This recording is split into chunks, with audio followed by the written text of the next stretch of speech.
अरे आप 10 बार पार्टी बदलने वाले ये लोग हैं। संजय राउत जी, ये घुसखोर। तो 10 साल से ये देश के लोगों को एक तरह से जेल में रखा गया है।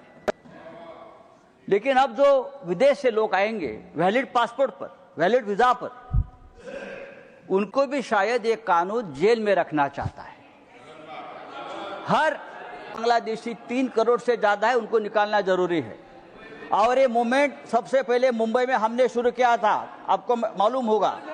हम है, सबसे पहले बाला साहेब ठाकरे ने आवाज दिया था कि यहाँ एक भी बांग्लादेशी नहीं रहेगा। ये हम लोग हैं जो उनके साथ मुंबई में यहाँ क्या नहीं बनने देंगे। ये देश को धर्मशाला बनाना किसी का मकसद भी नहीं है और कोई बनने भी नहीं देगा।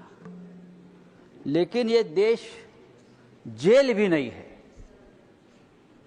ये देश जेल भी नहीं, अगर धर्मशाला नहीं है तो ये देश जेल भी नहीं है। हमको तो ये कौन बोल रहा है? बाला साहेब ठाकरे कौन है? क्या है? प्लीज प्लीज प्लीज इधर से प्लीज कुछ भी कमेंट करते हैं वहां से। प्लीज नहीं, हम सुनते रहते हैं, बोलते रहते हैं। क्या है? आपको क्या मालूम है? अरे आप 10 बार पार्टी बदलने वाले ये लोग हैं। संजय राउत जी, ये घुसखोर है। संजय राउत जी, हमने आपको इंटरप्ट किया है क्या? प्लीज प्लीज नहीं, सब कमेंट्री रोको।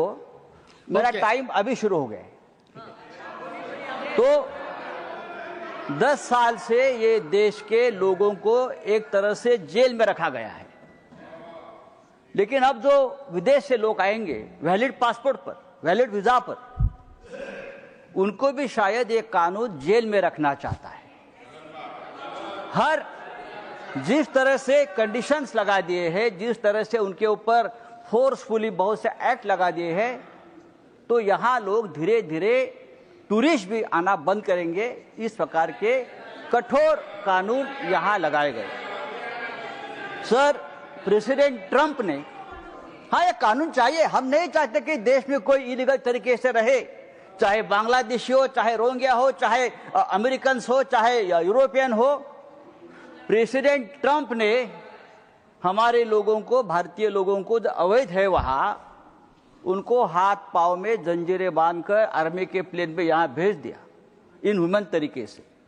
ये कानून पास होने के बाद अगर इस देश में अमेरिकन कोई इलीगली रहता है तो उसी तरीके से हाथ पांव में जंजीरें बांधकर वॉशिंगटन में भेज दीजिए। ये आपका कानून रहेगा और ये करना जरूर है, तो आपका कानून है। सर प्लीज प्लीज पूरे देश में रोहिंग्या, बांग्लादेशी 3 करोड़ से ज्यादा है, उनको निकालना जरूरी है। और ये मूवमेंट सबसे पहले मुंबई में हमने शुरू किया था, आपको मालूम होगा। हम है, सबसे पहले बाला साहेब ठाकरे ने आवाज दिया था कि यहाँ एक भी बांग्लादेशी नहीं रहेगा। ये हम लोग हैं जो उनके साथ मुंबई में यहाँ क्या है?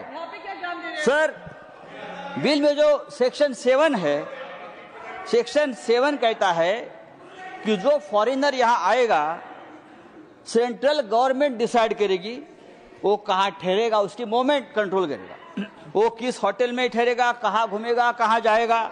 अगर कोई म्यूजिशियन है, कोई आर्टिस्ट है, कोई सोशल एक्टिविस्ट है, कोई डिप्लोमेट है, तो गवर्नमेंट डिसाइड करेगी। अगर कोई डिप्लोमेट है, कोई स्टूडेंट डेलीगेशन है, कोई जर्नलिस्ट है, देश में आता है और किसी प्रमुख नेता को मिलना चाहते, चाहे सोनिया गांधी जी को मिलना चाहते हैं, लीडर ऑफ अपोजिशन को मिलना चाहते हैं, राहुल गांधी जी को मिलना चाहते हैं, उद्धव ठाकरे साहब को मिलना चाहते हैं, तो गवर्नमेंट से आपको परमिशन लेनी पड़ेगी। मैं उनको मिलने जा रहा हूं, अगर वो आपको अलाउ करेगा आप मिलो। आप अगर वो मना करते हैं सरकार, तो आप उनसे नहीं मिल सकते। इस प्रकार से बहुत से प्रावधान इस कानून में है। इसलिए मैं कहता हूं आप उसको जेल बनाना चाहते हैं। देखो, इस देश में जो टेररिस्ट आए हैं, इस देश में जो इलीगल लोग आए हैं, वो वैलिड पासपोर्ट पर नहीं आए। कसाब जैसे लोग आए, वो यहाँ पासपोर्ट लेकर नहीं आए। कसाब और उनके साथ जो टेररिस्ट आए, वो वहां समुद्र मार्ग से इलीगल तरीके से आए, घुस गए, हमला कर कर चले गए, सरकार को पता भी नहीं चला।